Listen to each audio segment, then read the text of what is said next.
decisions.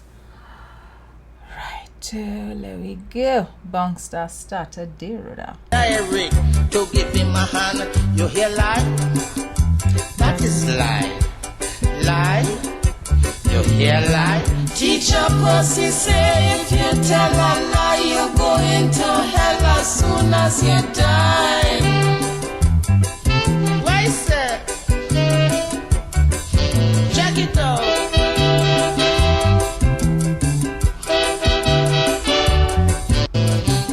Liar the lion, he laughed till he sweat. He said, Mr. Depot, ain't say nothing yet.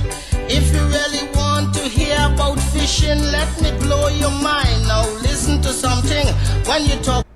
Hi folks, and good evening. I'm seeing a number of you that are already here, jumping up, letting me know that you're in the house, you're inside, in the hizzy. So Nzinga, Barbara, Dion, Anne, Crystal, Tessa, Lincoln, Jen, Hanifa, Janisha, Petra, Deborah, all of you that are here already and healing me out on the live stream. Thank you so much for being here. Thanks for showing up. Right, Anne-Marie says she here and she ready for she history lesson, yes? Oh good. Anne-Marie, let me hope I could deliver, yes? Let me hope I could deliver. I didn't want it to be a situation where I didn't deliver properly. Now, on a number of occasions, we have sat right here and we've discussed history. I think you all know that I invariably like, once I'm discussing an issue, once I'm talking about an issue, I like to contextualize the issue. I like to go back and then come forward and, pull things together and make sure that it making sense, right? Because to me, it is critical that things make sense. We live in a multicultural space. We live in a post-colonial space.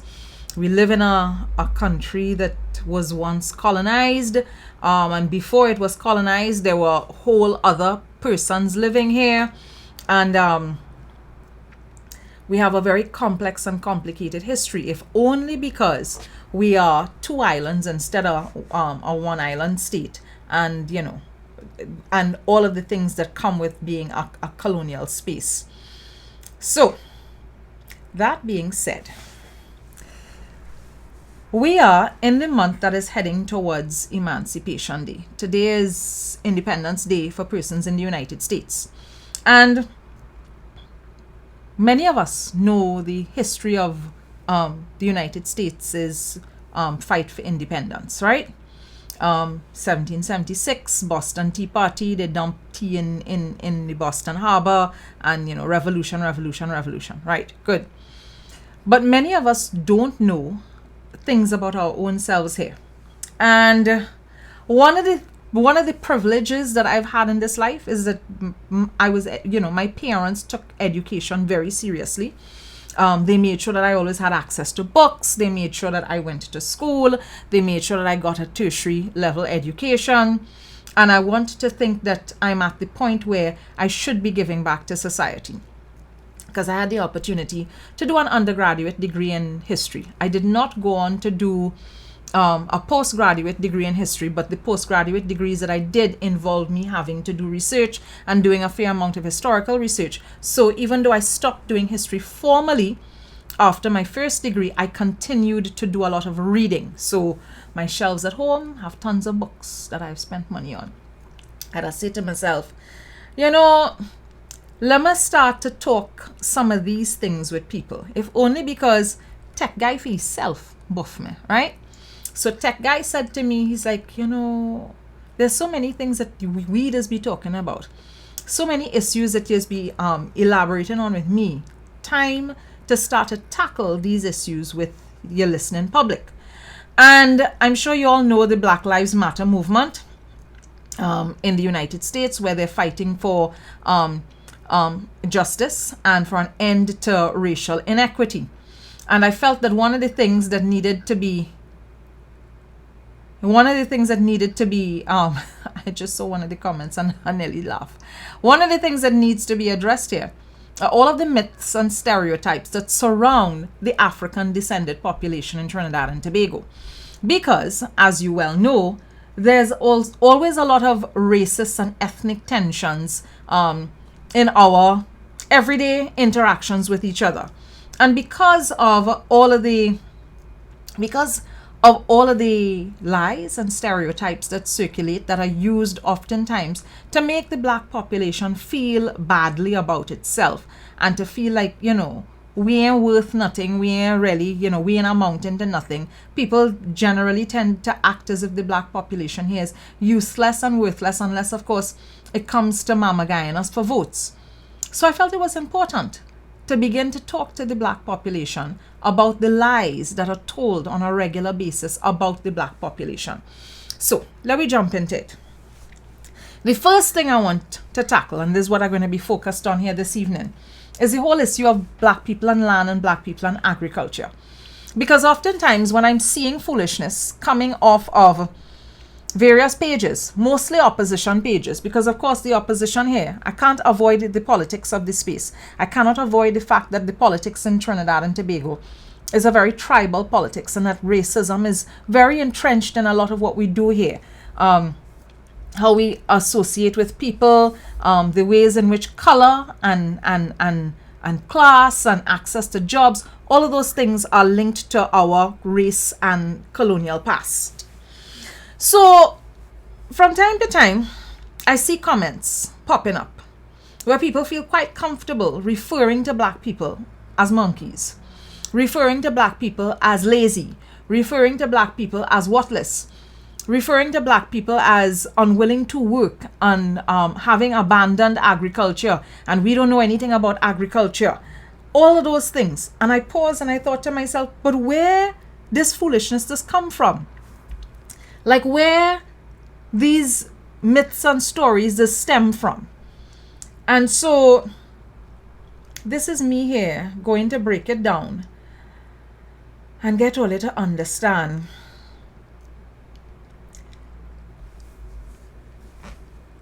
a number of things. I have on occasion spoken about the cedula of 1783. That's a law that the Spanish would have passed, right? And the Spanish passed that law back in 1783 to allow white people who were French, because remember at that point in time, all of the various European countries fighting with one another, right? And fighting with one another to be able to squat and rape and pillage and plunder in the Caribbean and other parts of the New World. So Spain and France were for the most part at war with each other. But France had Protestants and they also had Catholics. Spain wanted to have more people populate the country here. And so they went to French Catholics in other parts of the Caribbean. So in the French-speaking Caribbean, you would have had French Catholics, and the French Catholics were described as royalists. And at that point in time, there was a lot of unrest going on, especially in France itself. The French Revolution was taking place. And with the French Revolution taking place, people who were royalists were seen to be as traitors to the crown. So French royalists were looking for safe countries and safe places to go to. Spanish countries that were Catholic as opposed to Protestant, Spanish countries were favorable to French royalists. So you had our colony at that point in time under Spanish rule with Chacon as the governor, coming up with the concept, and not just him, he also had French-speaking planters, French influencers, who come over and they say to him, hey, draft up a land deal now. And with our land deal, we go bring over French people. We go give French people land. They go be able to cultivate land here. They go be able to set up estates, and they go be able to develop the country. Because Trinidad, as I told you all, the last time we met up here and we were talking about Tobago and Tobago development, Trinidad was a young colony, right? It's one of the youngest colonies in the region. So Trinidad, whereas everybody else had a good 100 to 200, and in some instances maybe even 300 years of colonial development taking place, because you had places like St. Kitts and Jamaica and Barbados that would have had colonies from since the 1640s, the 1650s, thereabouts, right?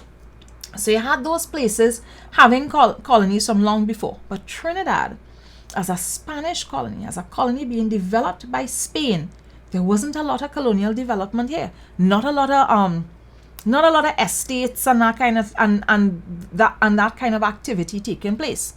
For the most part, people would pass here for provisions to get fresh water, supplies, possibly use the a pitch lake, to fix the bottom of the ships and things, and then head down to Latin America. So we were always ever a kind of transshipment point. Even today, we are transshipment point, but then real transshipment point. So 1783, about 20,000 persons come here, and they come here with enslaved people.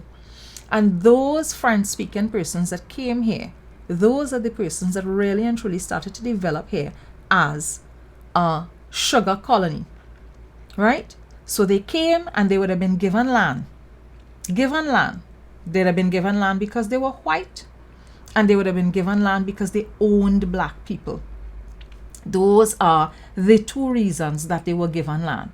So if you showed up here and you were this color, you were entitled automatically to 32 acres of land. If you showed up here and you owned people that were this color, or my complexion really, because there ain't no black person that's really this color. So you showed up here and you were my complexion, or rather you showed up here and you owned people that were my complexion, you got 16 acres of land, right? So that's how white people in this country developed wealth, from the fact that they were, one, white, and two, owned persons of color, who owned persons from Africa, right? So you show up here with your enslaved persons, and you're given land, and you were also given like 10-year no interest loans, all kinds of things. One of these days I will sit down here and go through all of the items of the cellular population for you to see the degree of incentives that was given to white landowners in 1783 to get them to come and develop here as a colony, right? So they were given all kinds of incentives. They were promised rations, so they were provided with rations. They were given tax exemptions, any number of things to come and start colonizing here. So colonization happened, right? Enslavement and enslavement was taking place here, right? The plantation system was taking place here.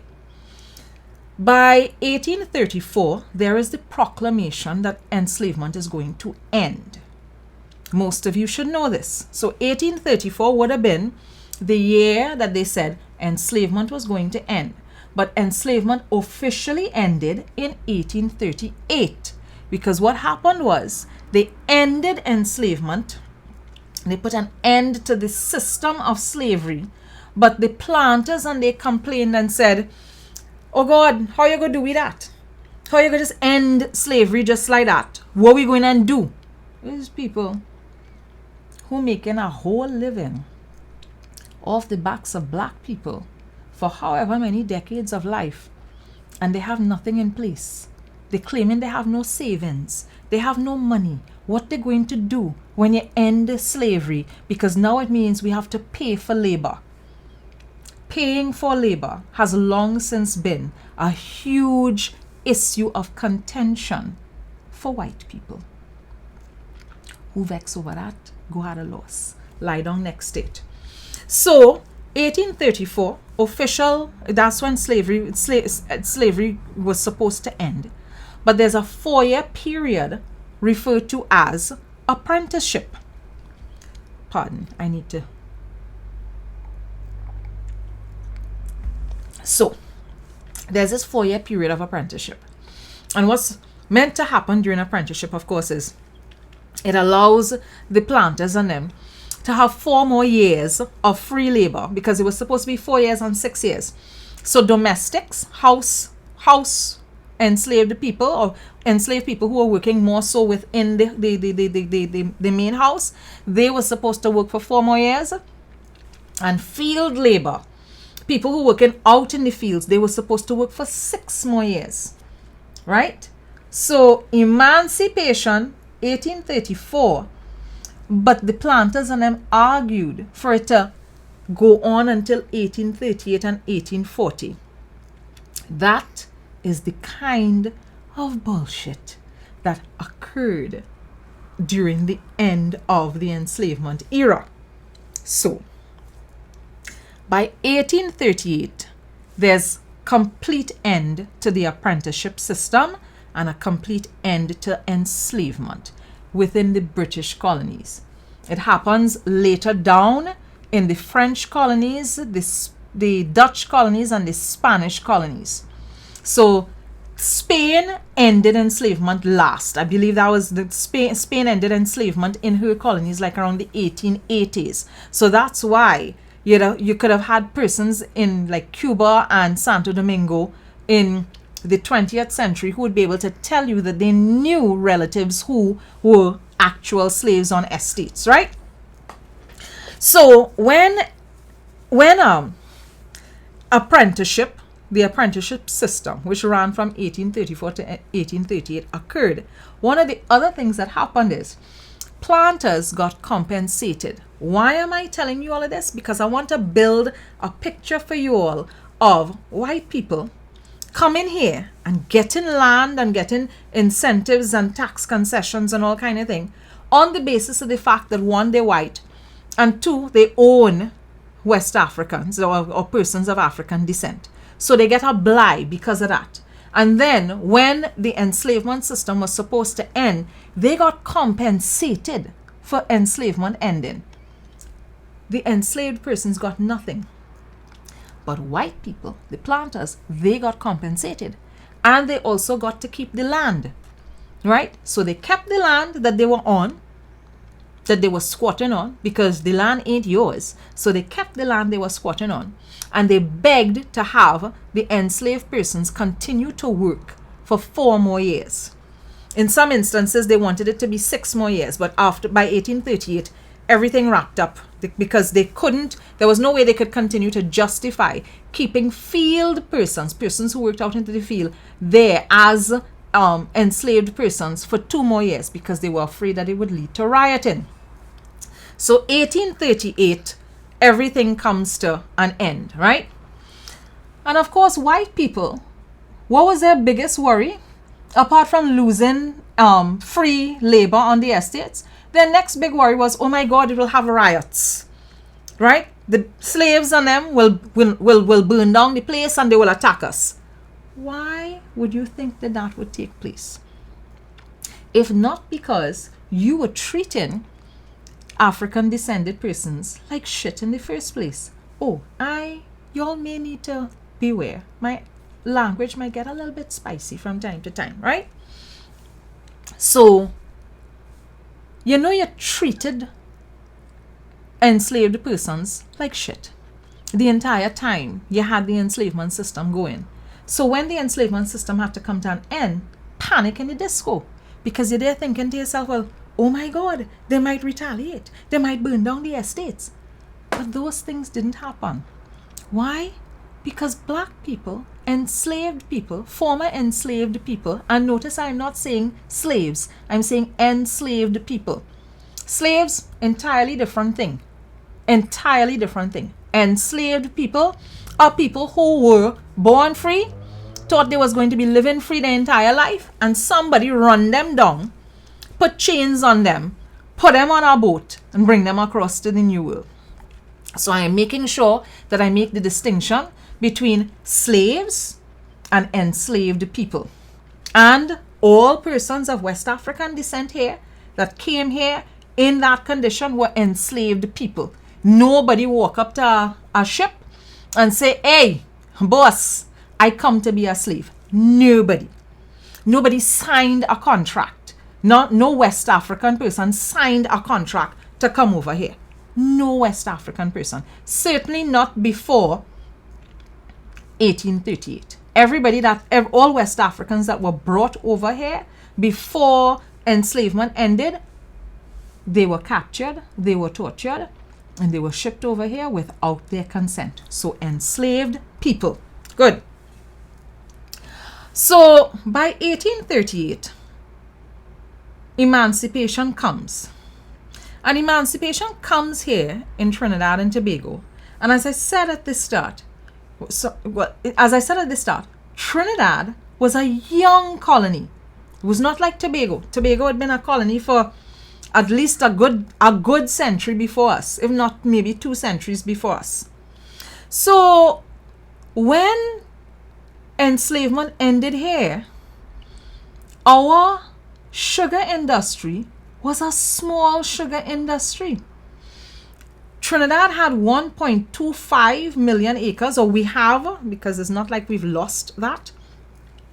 Trinidad has 1.25 million acres of land, right?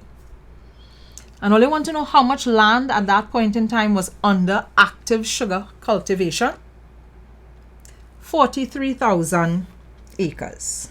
Let me go back and make sure I have that correct. Yes, 43,000 acres was actually under cultivation. So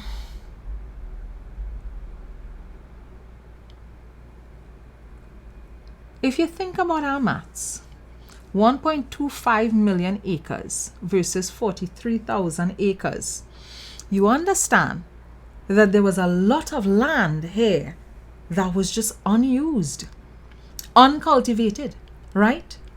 Whole amounts of forest, whole amounts of marshlands, whole amounts of savanna lands, whole amounts of swampland that was just uncultivated because we were a young sugar plantation economy. So let me give you some figures from that time period. Some of the figures I have is that in 1838, when they would have ended the apprenticeship system, only 20,656 apprentices were freed. So that tells you the size of the enslaved population in Trinidad at that point in time. If the figures then in 1838 say that 20,656 apprenticed persons were freed from the estates, then that means that's the number of registered, like active enslaved persons that we had on estates. So the slave population here was just a little over 20,000 persons. That ought to give you a sense of how small a sugar colony we were at that point in time.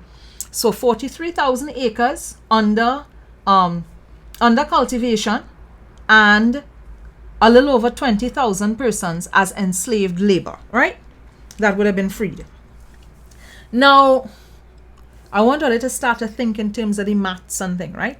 Try and visualize it in your head. You're living on an island where 43,000 acres under cultivation. You have freed persons, so there is no longer any law that says they have to be on the estates. They have to work on these estates. And you have, what? Just about 1 million acres. Well, just a little under 1 million acres of land that is free and available. What do you think likely to happen? If you are an estate owner, your first concern, your major fear is, after you stop worrying about them burning down your estate and coming after you for all of the years of bad treatment, your first concern is going to be, but these people might pick up and leave the estate, right? Because you have all of that land. The country, has all of that land. So now you have to pause and think to yourself, what are we going to do to get persons to stay on the estate? So you have to find ways to induce persons to stay on the estate. One of the first things you also do is make it so that people can't really buy land, right? So of course, if they have to buy land, if they have to purchase land, you have to make sure that you limit how much they could be earning, right? So let me get back into my notes here. So the workday when enslavement was taking place, the workday certainly during crop time, could be as long as 18 hours, right? An 18-hour workday. I want all you to think about that. Think about an 18-hour workday during the crop season. And the crop period was for about 6 months out of the year. And then outside of the crop period, your workday could be, 10 to 12, or somewhere around 10 hours for the day. With the end of enslavement, what then ensued was a system of task work. And so, for emancipated persons would be paid to do tasks. And a task could be 4 to 5 hours in length.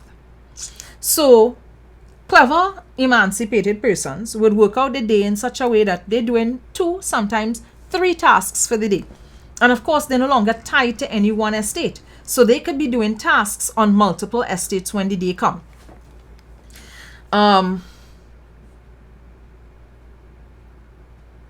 Let me pause for a second.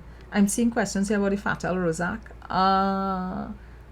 I'm not dealing with indentured labor right now. I am dealing with the early emancipation period, which would have been from 1838, right? So that's what we're dealing up with. At some point in time, I will discuss indenture, but that's not what we're discussing right now. So you would have had a situation where people are doing task work. Let me get refocused. So with the task work now, you're being paid 50 cents, sometimes 65 cents per task, right?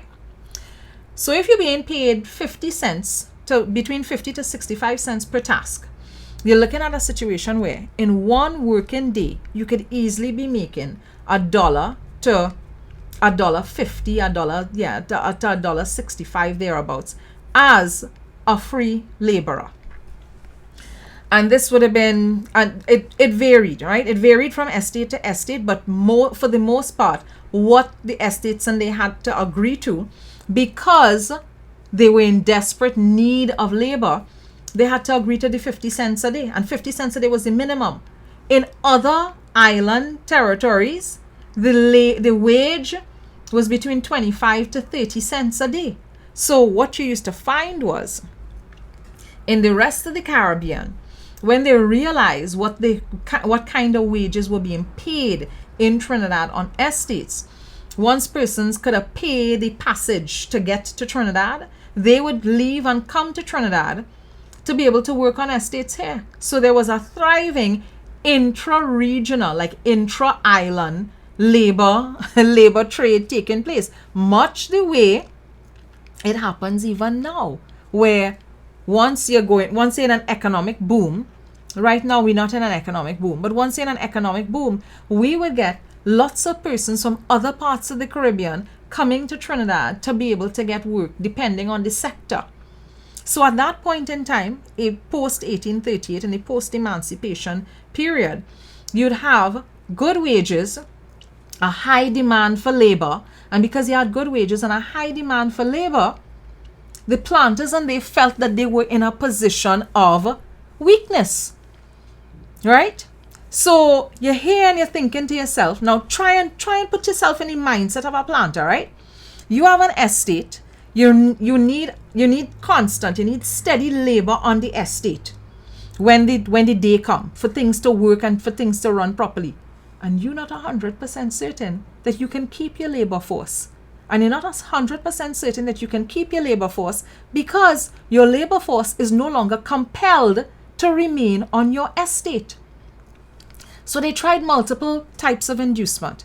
They tried inducement with rations. So rum and saltfish were two of the big items that they would use to induce people to stay on the estates and work. So perks and benefits, right? Perks and benefits is not now that we're using perks and benefits to encourage people to stay in a particular labor situation, especially in a labor situation that they're not particularly interested or not that keen on being a part of. The other thing they would use is lands and houses, the tenant houses on the estates themselves. So there's a system called tenancy at will. And tenancy at will would have allowed, let's say I was an emancipated person living on an estate. I could live in the house, one of the small houses on the estate, rent free. right? But I had to provide the estate with a certain number of days of work every month.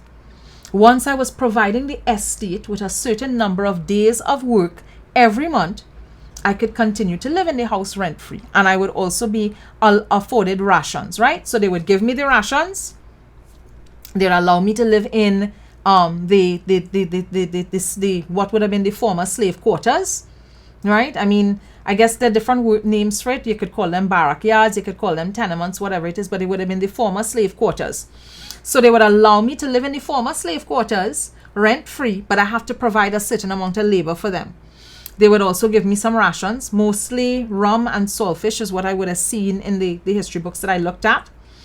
And what was the other thing? And of course, wages. So higher wages than would have been paid in the rest of the region.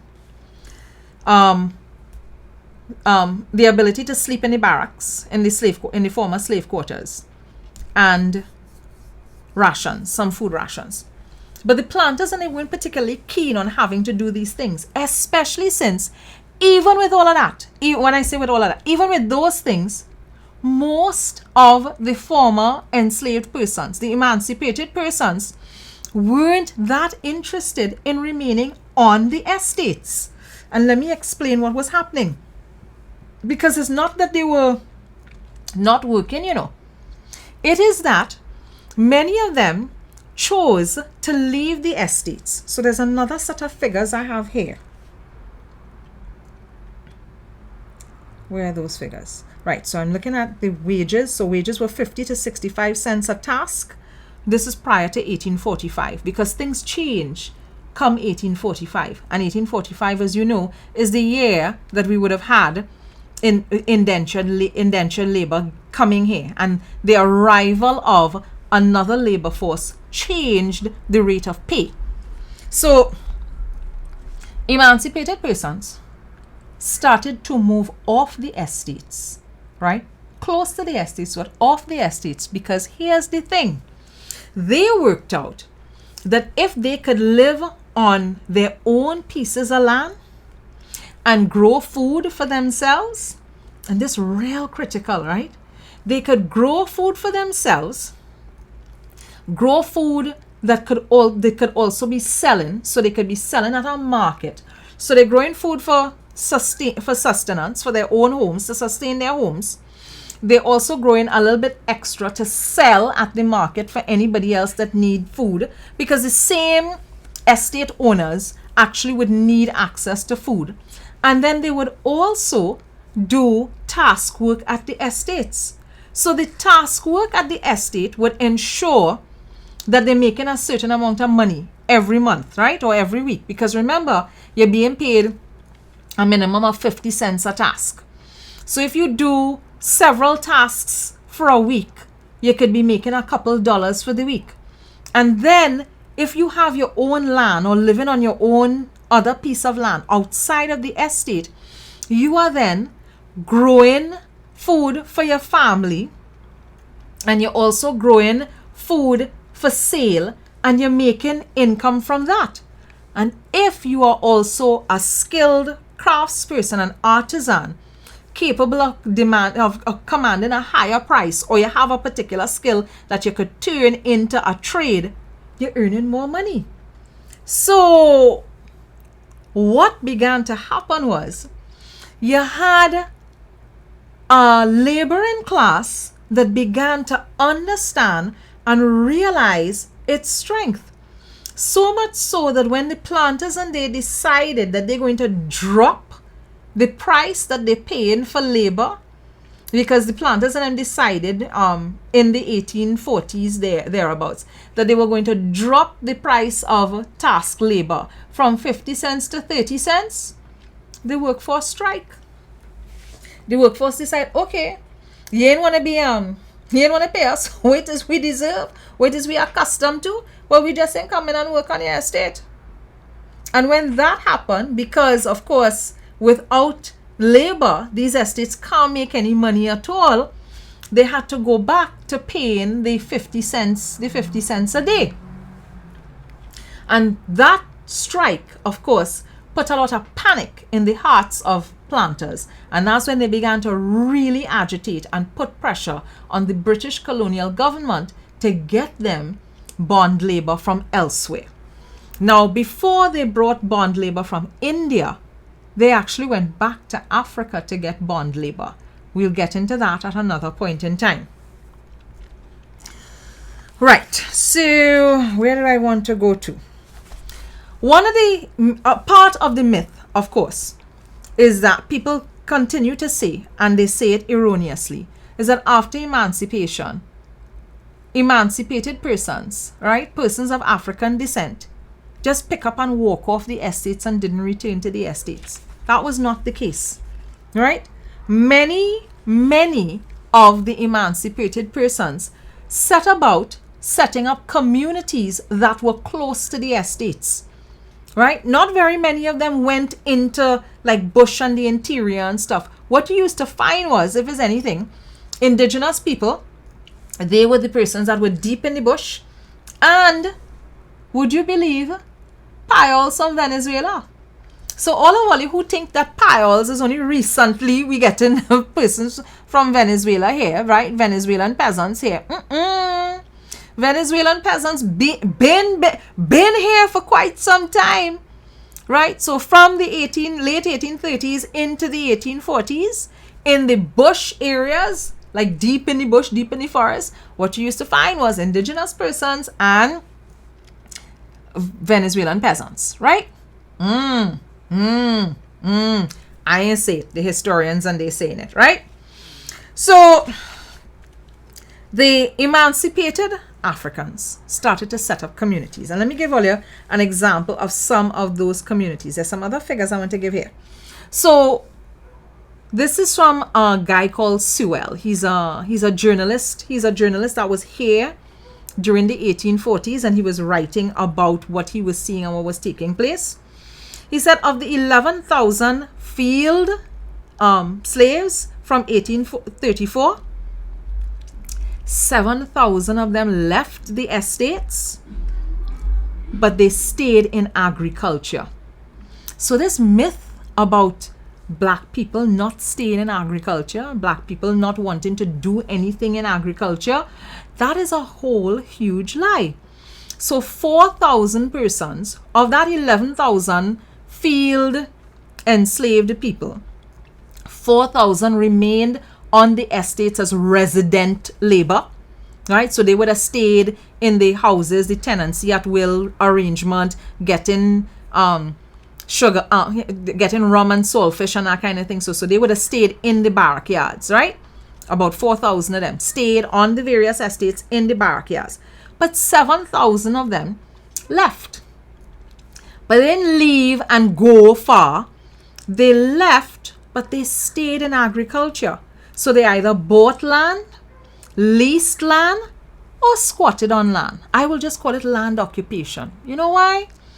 Because if people get land off of my back, and after I get emancipated, they ain't give me no land, I get an occupied land. Right? So 7,000 persons, they didn't stay on the estate, they left the estate, but they didn't leave agriculture. They went, they bought land, they leased land, or they occupied land. And as a result of them going to either buy, lease, or occupy illegally land, they set up villages. So let me give all of the names of some of those villages that were set up close to estates, wherein, even though they were no longer living on the estate, they would provide labor to the estates in some form or fashion. East Dry River. You know, I always like to bad talk people from East Port of Spain. East Dry River, Laventille, and Belmont. Towns or villages that started as a result of persons leaving the estates and going and leasing, buying, or squatting on land somewhere else that was close enough to the estates but still far enough that they could have their own independent lives. Now, pause and think about this for a minute. if you spent your life working in a forced situation, and you get to the point where that forced situation has come to an end, and you could leave the forced situation and begin to establish your independence somewhere else, you wouldn't pick up yourself and go somewhere else? And let's factor this in. You might be in a situation where you kind of still need, I guess, the security of some amount of interaction with that forced situation. So you're continuing to have that interaction, right? But you're having that interaction at your in a way that suits you, where you determine how much time I'm spending at that space, how much of my time they could get access to, where you are actually in a position where you could exercise agency, autonomy, and control over the one resource that you have, which is yourself, your body, which becomes a unit of labor on these estates. So what happens is, you leave the estate because the laws have changed and you are no longer tied to the estate. And because you leave the estate, because you are no longer tied to the estate, you then begin to establish for yourself a more independent life. Right? So that is what begins to take place in the early post-emancipation era. I am still talking about between 1838 to 1844 thereabouts, right? That's the time period I'm talking about for now. And I'm talking about this time period for now because I think it's critical that we understand that Black people, emancipated African persons or emancipated persons of West African descent, understood the importance of land and also understood the importance of disengaging themselves from a workplace that was toxic, because the estates were toxic places. The estates were places that would have had very bad memories for them.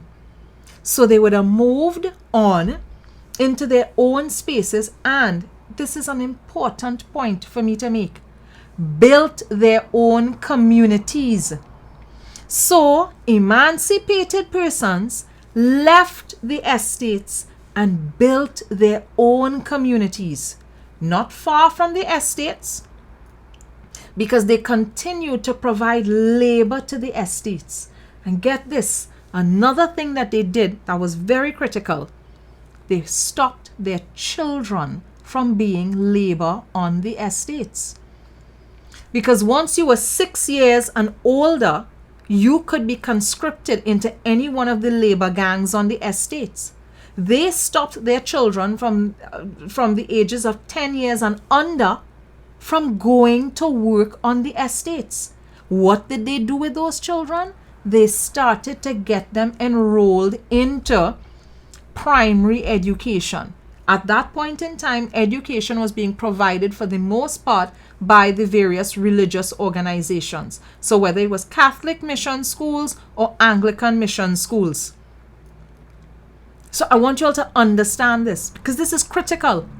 Because there's this entire negative narrative about Black people picking up after emancipation and leaving the estates and don't want to know anything about agriculture, which is a whole huge lie. They continued being integral to agriculture here, so much so that the persons that had specific skills continued to be the skilled labor within the factories, right? All of the factories that would be doing the sugar processing.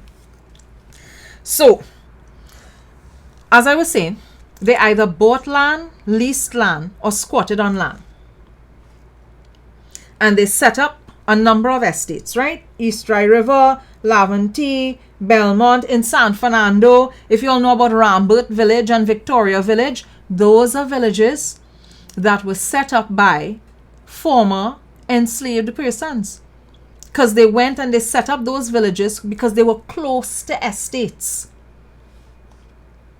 And along the east-west corridor, many of the major towns that we have along the east-west corridor were set up by emancipated persons who left the estates but went and set up their own communities and villages close enough to the estates so they could go and work, and then after that go back into their communities.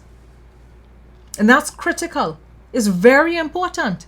It's important because you need to grasp and understand that persons were interested in forging their own communities while at the same time continuing to move themselves forward economically. So one of the things that would have been done by the planters, and the planters got very, very worried that black persons, emancipated persons, would start buying up land and just not come back to the estates at all. So they passed a law. And they passed a law that changed how much land persons could actually buy.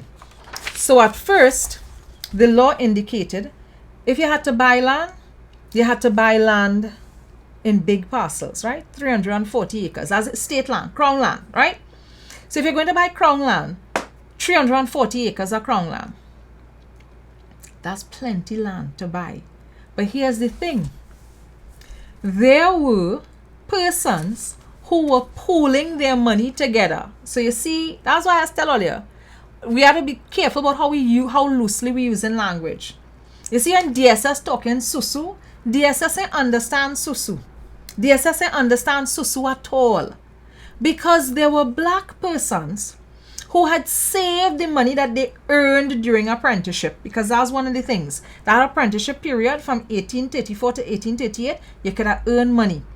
They pooled together the money that they had earned during apprenticeship and bought parcels of land. Right? Bought parcels of land. So that started to get people worried.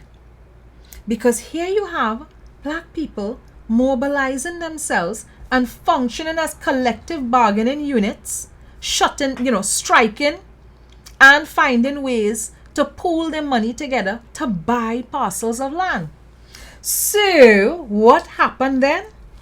They passed a law. The planters here, especially the French Creole planters, got the Crown Colony Office to agree to raise the amount of land, the size, from 340 acres to 680 acres. So to double it. So basically, if you were coming as a group now to buy land, you couldn't buy 340 acre parcels of crown land. You had to buy double the amount of land. And all of that was supposed to prevent emancipated people, former enslaved people, from buying crown land.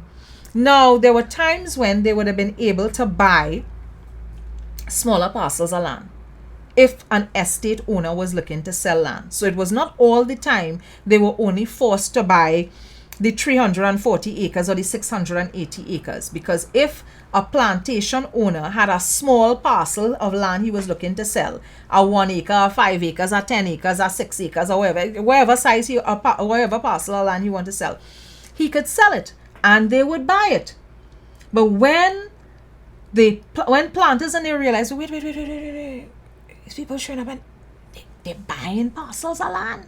What is going on here?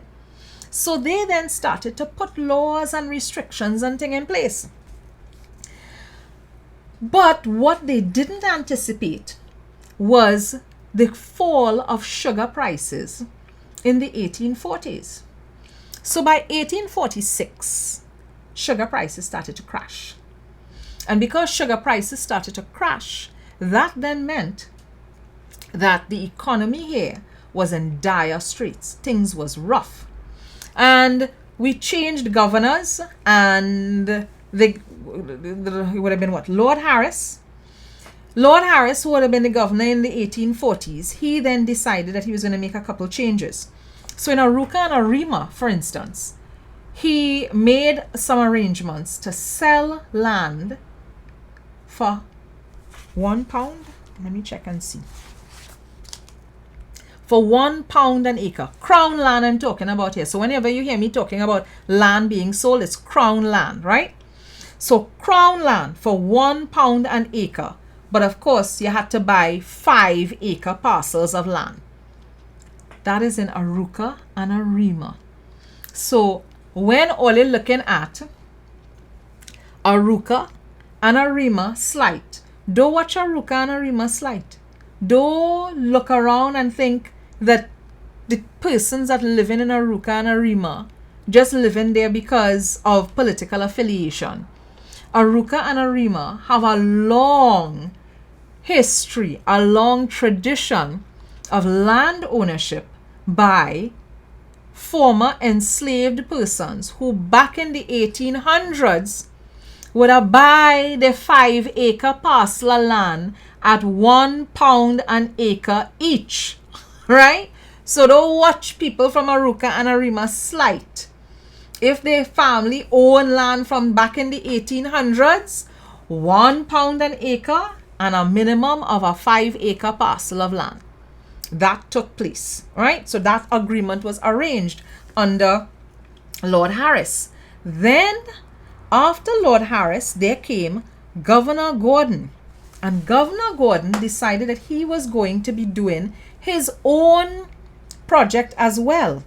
And the point of his project was, of course, to deal up with a lot of the squatting and also to get a lot of land regularization to take place. So Governor Gordon started to do a lot of land settlement in the Central Range, the Montserrat Hills.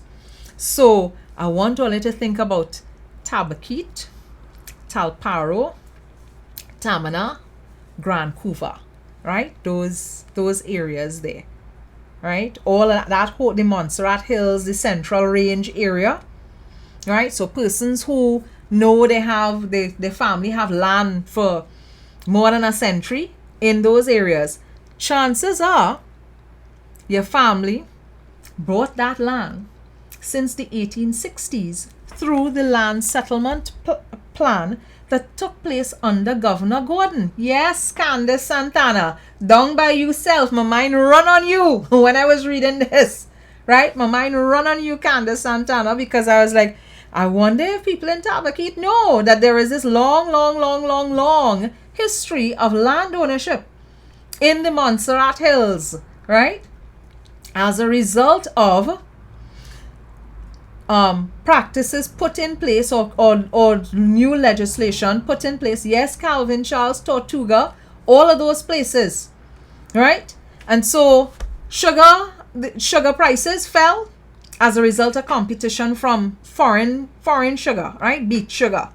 And so sugar no longer, cane sugar was no longer protected in the same way. And because cane sugar no longer protected in the same way, prices falling, and they needed to have a situation where more land was being developed, more land was being cultivated. They began to free up how much land they were selling to persons who were formerly enslaved. And so, let me give all this some more figures. Crown lands in that period in Mount Tamana, 408 squatters, so 408 persons who were squatting, applied for 5,533 acres of land. I am going to repeat this. 408 persons identified as squatters at that point in time. 408 persons applied for 5,533 acres of land. And they bought it. Right? They bought that land and cultivated that land. Many of them went on to become small farmers, sugarcane farmers, because one of the things that was taking place too is it was easier for these small farmers to cultivate sugarcane and provide it to the factories. It was cheaper. It was even cheaper for them to do it than for it to be done on estates. And so you had a number of these persons that were buying these estates now turning to sustainable agriculture for the family, and then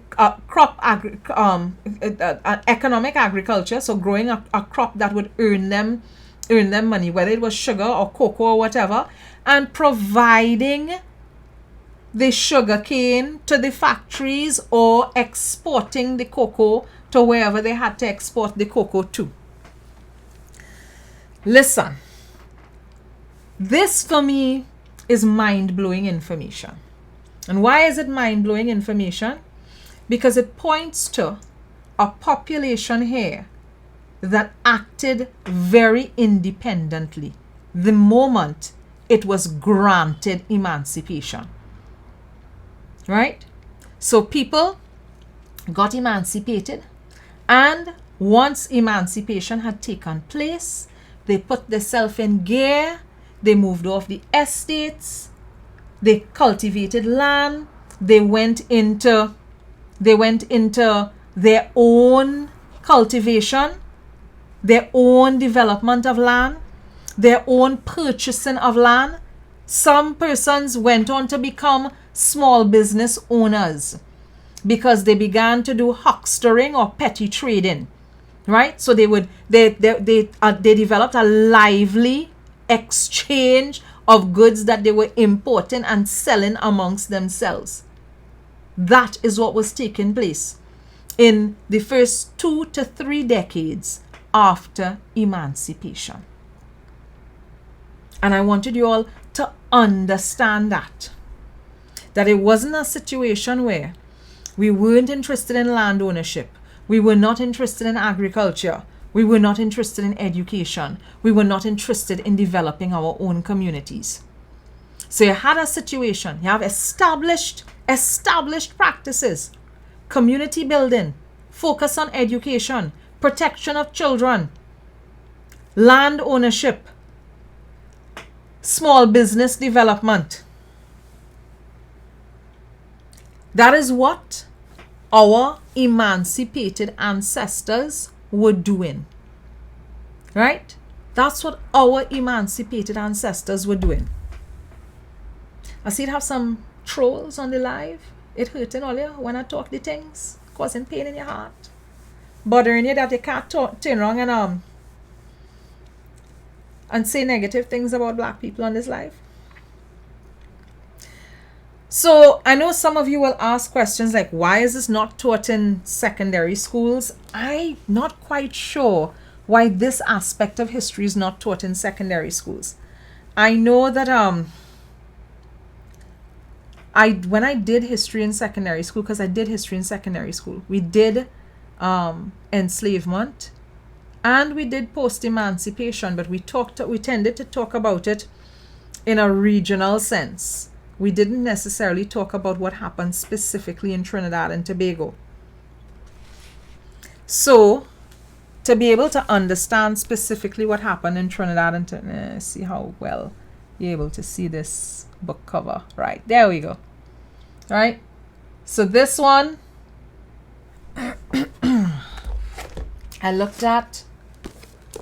I also looked at this.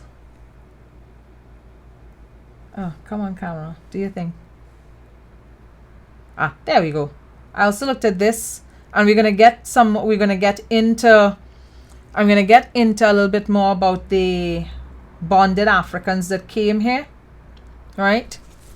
Because a little known fact is 1838 would have been when they let people off the estates. And right after that, the Brits were complaining all the time about not enough labor, not enough labor, not enough labor. The other thing I want to tell you is this. The minute people were emancipated, that's when the planters here started calling black people lazy. So up until 1838, when you were compelled to work on the estates, nobody had a problem with the caliber of labor that was taking place on the estates. And then from the time emancipation happened, there are lots of complaints coming out from the planter class, where they're complaining and saying people not working as hard as they used to work before. Duh. You had people working 18-hour days during enslavement, and they halved that down to working 9-hour days. Obviously you're going to feel a little bit hurt, right? So of course, that's when they started complaining about black people being lazy. That's when black people became lazy, you know. The minute black people were emancipated, we became lazy.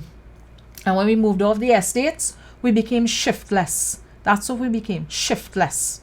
Because we left the estates and set up our own communities and began to determine how we're going to give people with bodies for labor. How we're going to spend time on other people's land, developing other people's land, as opposed to developing our own land.